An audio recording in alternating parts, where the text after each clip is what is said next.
Good day, fellow Selbornians. There is an initiative that the Selborne College Fitness Centre has put forward, and we are going to be putting together a 4-part mini-series on aspects contributing to the well-being of you guys, Selbornians. And the 4 topics that are going to be covered in this 4-part mini-series will be as follows: recovery, diet, flexibility and agility, sleep. If these videos do well, then what myself and Mr. Durant will do is we'll have a live Q&A session somewhere in the near future. So any feedback regarding these videos will be appreciated, and then we can take it from there. So today, the most important thing that you'll hear is quite simple. Exercise is bad for you. What we're going to be touching on today is recovery. All right. Certain aspects around recovery, how we can apply it to our life, the makeup of recovery and how we can do that better. The layman's definition of recovery is as follows: returning to a normal state after stress. So no matter what you do, you're putting your body under stress. All right. If you're doing any sort of physical bout of exercise, even if you're sitting in front of a book and you're learning, doing homework, doing an assignment, your brain requires energy to work. So recovery is incredibly important, all right? And your body is fighting to stay in that normal state, all right, the entire time. Okay, so your body, if you do exercise, your body sees that as an attack, and you are constantly trying to get into a state of homeostasis. All right, so a couple of you life science students would know what that means, or at least you should. And homeostasis is quite simply defined as activities in aid of returning the body's physiological systems to normal or to a balance. So your body is constantly fighting. If you're doing physical exercise, your muscles are physically breaking down. All right. If you're sitting in front of a laptop and you're learning, you're online, you're doing homework, you're doing an assignment, your brain requires glycogen to stay focused, and it is constantly burning up.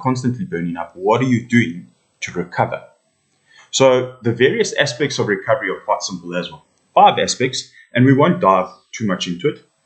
Diet, 1. What are you eating? What are you putting into your body? All right. 2, sleep. How much sleep are you getting? How good is the sleep that you're getting? All right. 3, stretching. Okay, so stretching is important, and Mr. Durant will touch on the flexibility and agility. But for you to move around and to ensure that blood is still flowing through the muscles during this time is incredibly important. All right. So stretching. Soft tissue manipulation. So with soft tissue manipulation, get mom or dad, sister, brother, it doesn't matter who it is, get them to get some sort of a soft gel, a Vaseline, whatever the case may be, and get them to massage you. Quite simple. Hydration levels. How much water are you drinking? So, I mean, people touch on it, that you should be drinking 2 to 3 liters of water a day. How much are you drinking? What happens if you don't drink enough water? All right. So the one thing that we'll touch on today, from a recovery perspective, is the golden hour. So a lot of you would have heard of this before, might not know what it is, might know what it is. For those of you that don't, the golden hour quite simply is the body has optimal period where it absorbs nutrients and restores fuel levels that have been depleted, i.e. your glucose is easier absorbed into the liver and stored as glycogen. All right. So the golden hour is quite simple. You have 60 minutes after your first set of sitting in front of a science textbook and study. All right. What are you doing in those 15 minutes to ensure that you recover and are able to study for another 45 or 50 minutes? And then obviously the more obvious example would be if you do a bout of exercise, and it can be any sort of bout of exercise, what are you doing in that 1 hour to recover as best as you can?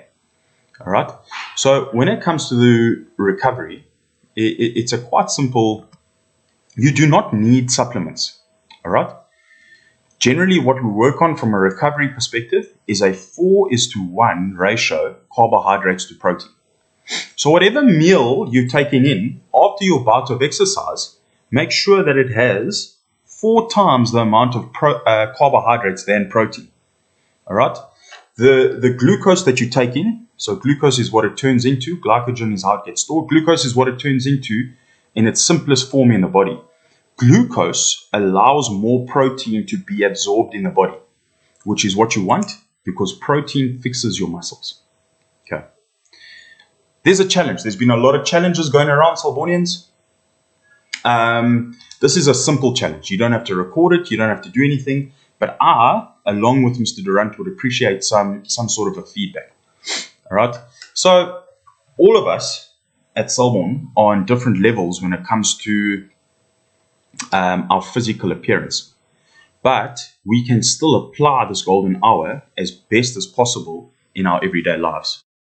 So when it comes to the golden hour, it's so important, no matter where you are in your level of physical ability, whether you're a beginner or an advanced athlete at Selborne College, the challenge for you is whether you do 4 sets of, let's say, 10 to 15 push-ups, 10 to 15 sit-ups, and you hold 4 sets of 1 minute plank. You could easily just have a glass of water, sprinkle some Himalayan salt into it, okay, give it a good stir. This enables your electrolyte levels to be replenished a lot quicker, and then that obviously helps for your body to return to homeostasis a lot quicker.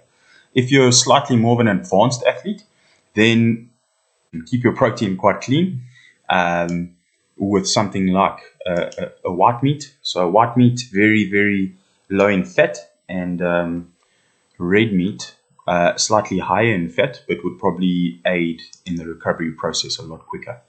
That's obviously where your protein shakes come into play as well. So when buying protein shakes for the purpose of recovery, try and find a protein shake that has a carbohydrate to protein level 4:1. So for example, you want a protein shake where it has 80 grams of carbs and 20 grams of protein. I hope this has helped. All the best, guys. Cheers.